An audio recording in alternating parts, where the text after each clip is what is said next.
It's easy to think we don't do enough for the Lord. And I mean, yeah, let's get right out. We'll never do enough for the Lord. But I really was focusing on this word sojourner that I read so much from men and women of faith in the Bible. They were constantly traveling from one place to another because God called them to spread the gospel. And I still am in the hometown that I was born in. I am 15 minutes away from high school, still see people I went to high school with, and see my parents and my in-laws nearly every week because everyone we know is right here. Not only the men and women in the Bible that are traveling all over, but also when you see a lot of like the mega preachers and things like that, they're traveling all over to spread the goodness of God. And I thought to myself, am I missing God's calling for me by staying in my hometown? Am I not somewhere I should be? Do I need to pray on this?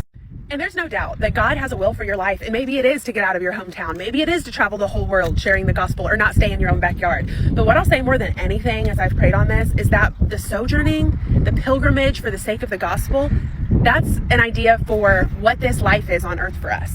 This is not our home. Heaven is our home. This is such a short amount of time compared to time in heaven. And all we are doing is sojourning or traveling through this life on our way to eternity. And how much peace that brings us about our current circumstance, whether good or bad, whether it's a good relationship you have or a poor relationship you have, whether it's heartache you're feeling or absolute joy you're feeling. I think God really wants to bring us peace by helping us realize that we are all sojourners, whether we are traveling the world or we're still in our backyard, because we are all sojourning through this fleshly life on our way to our Father in eternity. And that helps us bring joy and contentment to our lives and keep our eyes on the prize no matter our circumstances, because what are worldly desires when this isn't our home?